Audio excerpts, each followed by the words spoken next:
Revolutionary Plans with Ateeb Ahmed. अस्सलामुअलैकुम, I am host Ateeb Ahmed and you are watching revolutionary plans. आज के programme में मैं नाज़रीन डिस्कस करने जा रहा हूँ एक बहुत ही अहम ग्लोबल इशू के ऊपर, एक बहुत ही अहम ग्लोबल न्यूज़ के ऊपर, या एक बहुत ही यूं कह लीजिए कि global propaganda which has been run by the whole media of the world, specially by the western media, जो कि आप आज खबरों में मेनस्ट्रीम इलेक्ट्रॉनिक मीडिया के ऊपर, प्रिंट मीडिया के ऊपर सुनते चले आ रहे हैं। और वो ये खबर है कि भाई अफगानिस्तान के अंदर अफगान तालिबान ने अफगान वुमेन के ऊपर रिस्ट्रिक्शंस लगा दी हैं इन दी वे इन दी रिस्पेक्ट ऑफ एजुकेशन। उनको एजुकेशन या तालीम हासिल करने में कुछ प्रॉब्लम्स का सामना करना पड़ रहा है। उन्हें यूनिवर्सिटीज़ में जाने से रिस्ट्रिक्शंस लगा दी गई हैं, उनकी कॉलेजेस में जाने से रिस्ट्रिक्शंस लगा दी गई हैं। नाज़रीन, आज के प्रोग्राम में मैं डिस्कस करूंगा कि ये जो जिस तरीके से आप इस इशू को मीडिया के ऊपर सुनते चले आ रहे हैं as compared to the ground reality, ये इन दो चीज़ों में डिफरेंस क्या है, कि असल में ये माजरा क्या है, असल में फैक्ट क्या है, रियलिटी क्या है। ये मीडिया इस चीज़ को जिस तरीके से पॉलिश करके आपके सामने दिखा रहा है, चाहे वो वेस्टर्न मीडिया है, चाहे वो आपका इंटरनल मीडिया, क्योंकि पूरे दुनिया जहान का जो मीडिया है ना, ये इस टाइम एक मीडियम बन चुका है to propagate world order, to establish world order. आप पूरी दुनिया के किसी भी मेनस्ट्रीम इलेक्ट्रॉनिक मीडिया प्लेटफॉर्म के ऊपर चले जाएं, हर जर्नलिस्ट, और हर प्लेटफॉर्म के अंदर भी कई जर्नलिस्ट होते हैं, हर एक की जो जो इंटेलेक्ट है ना, वो डेमोक्रेसी पे आ गई ख़त्म हो रही है। या कि अगर सोशल मैदान के अंदर कोई इंटेलेक्ट बैठा हुआ है, इंटेलेक्चुअल बैठा हुआ है, तो उसकी सारी की सारी बोंगियाँ वो आसमान और ज़मीन की, मशरिक़ और मगरिब की सैरें करके ना, वो आगे फेमिनिज्म के ऊपर ही आगे एंड होती है। ठीक है, तो ये, और फिर अगर कोई बहुत बड़ा कोई फाइनेंशियल एक्सपर्ट है, तो उसकी सारी बकवास, उसकी सारी बोंगी, घंटे 2 घंटे की बहस आके कैपिटलिज्म के ऊपर ही एंड होती है।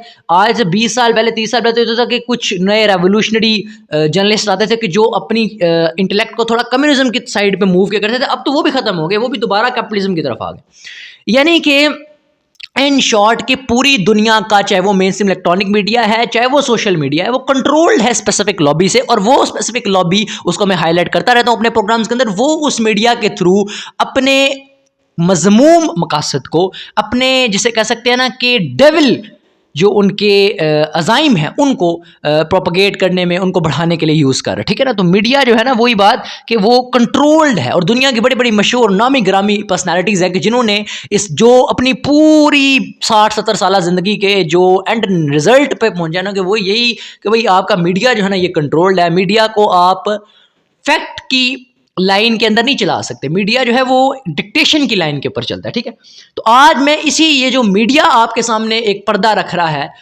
उसमें और ग्राउंड रियलिटी में क्या फ़र्क है, यही आपके सामने डिस्क्राइब करूँगा। सबसे पहले तो नाज़रीन, हम ये डिस्कस कर लेते हैं कि अफ़गान तालिबान की गवर्नमेंट जो है ना, सबसे पहले आपको ये पता होना चाहिए, एक टोटली फ्री गवर्नमेंट है। और अफगानिस्तान एक टोटली इंडिपेंडेंट पैट्रियोटिज्मिक बाउंड्रीज है। And I think that after the war of 20 years and एक बहुत बड़ी, जिसे कहते हैं ना कि हजीमत के बाद, after a massive destruction of American economy, ठीक है, बहुत मोर देन $80 बिलियन का अमेरिका की इकोनॉमी को इसमें लॉस हुआ है। ठीक है, और जो नेटो कंट्रीज़ यहाँ पे आई थी, वो भी जो है ना, वो छितर खा के गई हैं यहाँ से। तो मैं समझता हूँ कि इस सारी एक long, after a long period and after a long destruction, America and Western countries must have to recognize this reality that Afghanistan is an independent patriotismic boundary.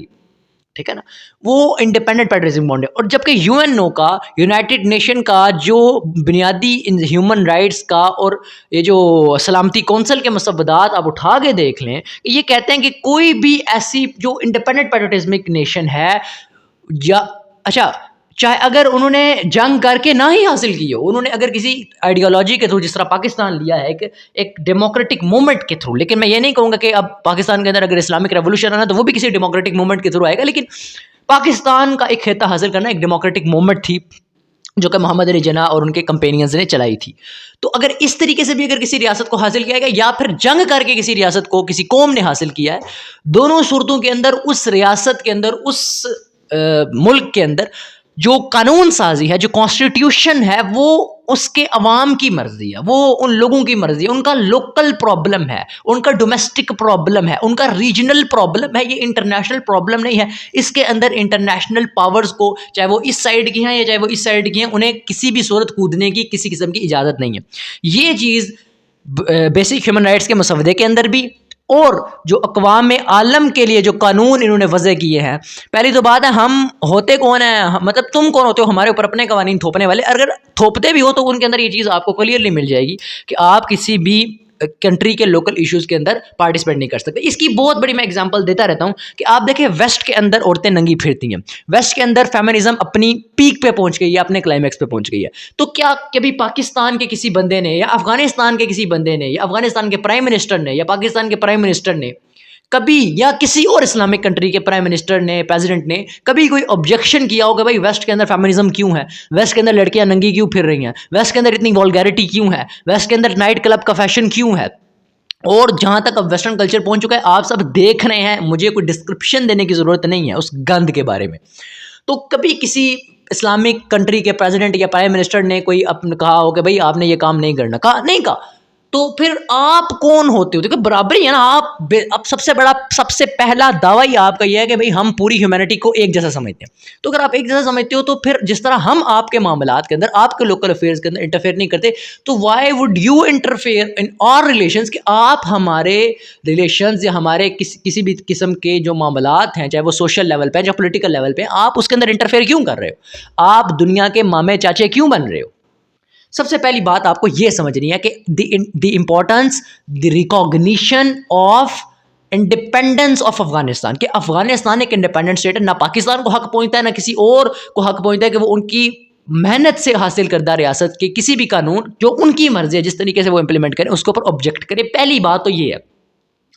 ये बात खैर आप में से बहुत लोगों को कड़वी भी लगी होगी, लेकिन वही बात, ट्रुथ हर्ट्स, रियलिटी आपको हमेशा हर्ट करती है। अब दूसरी बात, हम ये देख लेते हैं कि भाई अफगान तालिबान ने आखिर रिस्ट्रिक्शन लगाई है, तो किस चीज़ के ऊपर रिस्ट्रिक्शन लगाई है? देखिए, उन्होंने एजुकेशन को रिस्ट्रिक्ट नहीं किया। ये अभी ज़रा आप ये पूरी मेरी वीडियो सुनेंगे ना, तब आपको असल बात समझ आएगी। अगर आप आधी देख के स्किप कर देंगे, फिर आप जना के ऑब्जेक्शन उठाते हैं। देखिए, जब आप उन लोगों की, आप बीबीसी को, CNN को, वॉइस ऑफ अमेरिका को, आप इन प्लेटफॉर्म्स को टाइम देते हो, आप इन प्लेटफॉर्म्स को सुनते हो, तब जाके आप एक बयानिया, जो इनका बयानिया होता है, उसी को अपना बयानिया बना लेते हो। और आप जो जैसे कहते हैं कि जिसको घर से दूसरी दफ़ा सालन नहीं मिलता, वो भी आके अफगान तालिबान की गवर्नमेंट के ऊपर ऑब्जेक्शन करना शुरू कर देते। तो पहले देखा, हमारी भी तो सुन लिया करो ना, रुक लिया करो कि हमको बकवास तो नहीं कर रहा मैं यहाँ पे। तो रिस्ट्रिक्शन किस चीज़ के ऊपर लगाई है अफगान तालिबान? देखिए, अफगान तालिबान ने ना एजुकेशन के ऊपर रिस्ट्रिक्शन लगाई है, उन्होंने रिस्ट्रिक्शन लगाई है को एजुकेशन के ऊपर, उन्होंने रिस्ट्रिक्शन लगाई है वल्गर ड्रेसेस के ऊपर, पेंटे पहन के और उसके ऊपर स्कार्फ लेके अगर आ जाती हैं लड़कियां, तो ये ज़रूरी नहीं है कि वो उनका हिजाब है। हिजाब UNO हमें नहीं बताएगा कि हिजाब का कॉन्सेप्ट क्या है, या कोई भी वुमन खुद खड़ी होकर नहीं बोलेगी कि मैंने जिस तरह का भी ड्रेस पहना। आप इस तरह सऊदी अरब के अंदर जो हिजाब का कॉन्सेप्ट रह गया ना, आप जाके सऊदी अरब की सड़कों के ऊपर जाके देखें, वो औरतें भी कहती हैं हमने हिजाब किया हुआ है। इवन पाकिस्तान के अंदर जो हिजाब का कॉन्सेप्ट है, बल्कि आप इसको आप हिजाब ऑब्लिगेट करेंगे, देखिए यूनिफॉर्म तो एक ही होती है ना, दो यूनिफॉर्म्स तो नहीं होती। तो हिजाब एक यूनिफॉर्म है और वो एक कॉन्स्टेंट ड्रेस है। वहाँ पे औरतों ने ये, अच्छा मैंने कहा कि रिस्ट्रिक्शन लगी है को एजुकेशन के ऊपर, और रिस्ट्रिक्शन लगी है वल्गैरिटी के ऊपर, ठीक है। अब हम ये देख लेते हैं कि why Afghan Taliban had banned या हैड रिस्ट्रिक्ट को एजुकेशन। देखिए, को एजुकेशन के ऊपर ना मैं अलहदा से मुख्तलिफ एपिसोड्स पे मुश्तमिल वीडियोस चढ़ाता रहूँगा। सबसे पहले हम ये डिस्कस कर लेते हैं कि व्हाट इज़, अब मैं ब्रीफली बस को एजुकेशन के ऊपर आपको टच दे देता हूँ कि को एजुकेशन है क्या और को एजुकेशन हमें बिला। देखिए, coeducation is a system of education in which both gender educate in combine class, in combine institute, या फिर फैकल्टी बेस्ड को एजुकेशन होती है। यानी कि अगर कोई मर्द टीचर है वो फीमेल बच्चियों को पढ़ा रहा है, फीमेल टीचर है वो मेल बच्चों को पढ़ा रही है। इस तरीके से ये सारी इंक्लूजन्स जो होती है ना दोनों जेंडर्स की, किसी भी प्लेटफॉर्म, किसी एजुकेशनल प्लेटफॉर्म के ऊपर, यूनिवर्सिटी के अंदर, किसी कॉलेज के अंदर, किसी स्कूल के अंदर, उसे कहते हैं को एजुकेशन। को एजुकेशन का सिस्टम जो है ना, याद रखें, ये वेस्ट ने रिकॉग्नाइज कराया है after the launching of world order. ये कॉन्सेप्ट दुनिया के सामने है। इससे पहले दुनिया एजुकेट होती थी, दुनिया के पास एजुकेशन हासिल करती थी।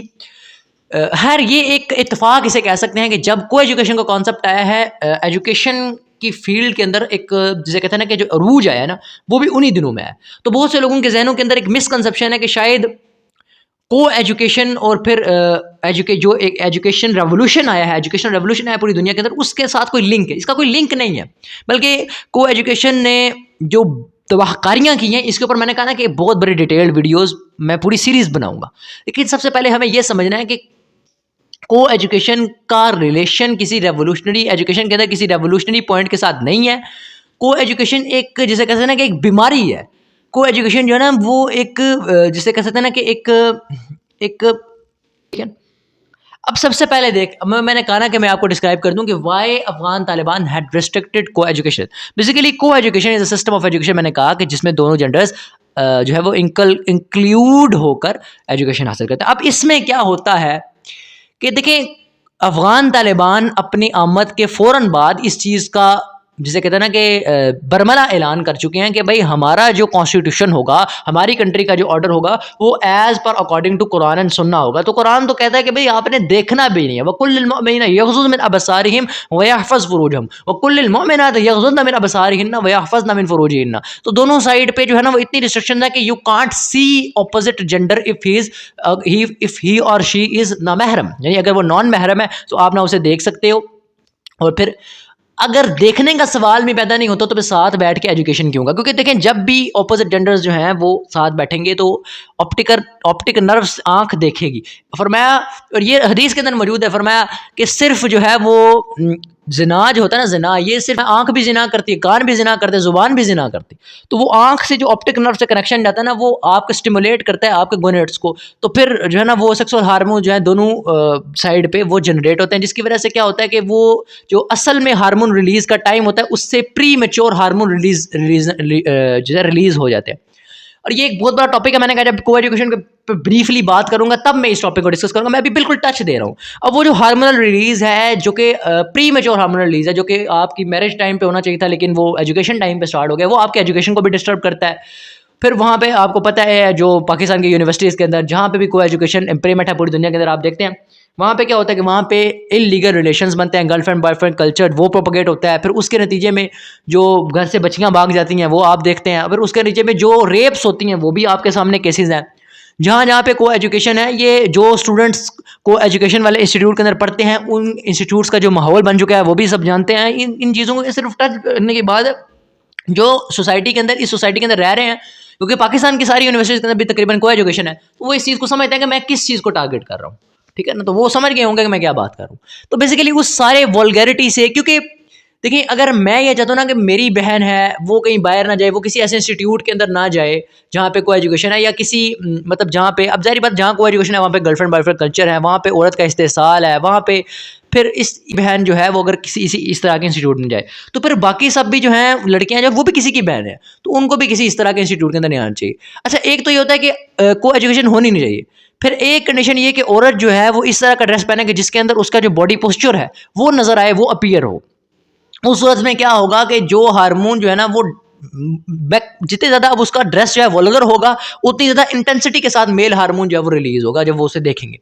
तो इस सूरत में स्टडी कहीं पीछे रह जाएगी और कुछ और ही काम शुरू हो जाएगा, ठीक है। और इसके ऊपर बड़े बड़े एक में वेस्टर्न फिलोसफर है जो को एजुकेशन के बारे में लिखता है, वो ये कहता है कि what will be the outcome of को एजुकेशन, स्टडी और सेक्स। ये उसके मैं बिल्कुल उसके एग्जैक्ट वर्ड्स जो है आपके सामने रिपीट करूंगा कि यानी उसका मतलब यह है कि क्या होगा आउटकम को एजुकेशन का, लोग पढ़ेंगे या कुछ और करेंगे। वो जो रिश्ते हो रहे हैं यूनिवर्सिटीज़ के अंदर, तो जिस तरीके से हराम रिलेशंस यूनिवर्सिटीज़ प्रोपोगेट कर रही हैं वो तो और मैं एक लिबरल के जो है ना वो वर्ड्स वो इस तरह लिखता है, वो कहता है कि the universities and education institutes have become the show grounds of debauchery. यानी डिबॉचरी का मतलब होता है वल्गैरिटी, बेहयाई, यानी बेहयाई के जो है ना वो शख्साने बन चुके हैं एजुकेशन इंस्टीट्यूट्स ड्यू टू को एजुकेशन, ठीक है। तो ये वेस्टर्न फिलोसफर्स कह रहे हैं, तो एक बंदा मुस्लिम को तो फिर जूतियाँ पड़नी चाहिए ना कि अगर वो को एजुकेशन को डिफेंड करने के लिए आ जाए। तो अफगान तालिबान वुमन को इसलिए यूनिवर्सिटी के अंदर नहीं आने दे रहे क्योंकि universities are not capable to bear, यानी ये नहीं होता कि अगर हम हेटेरो एजुकेशन सिस्टम लेके आते हैं, हेटेरोसेक्सुअल एजुकेशन सिस्टम लेके आते हैं तो वो हमें कोई बहुत ही महंगा पड़ता है। जो पाकिस्तान के लिबरल्स हैं वो यही बहाना बनाते हैं कि भाई पाकिस्तान के अंदर को एजुकेशन इसलिए नहीं ख़त्म करते क्योंकि ना हम बैर नहीं कर सकते, हम बर्दाश्त नहीं कर सकते। अच्छा, बहुत सी और खराफात है जो हम बर्दाश्त कर सकते हैं लेकिन ये नहीं बर्दाश्त कर सकते, और इसके नतीजे के अंदर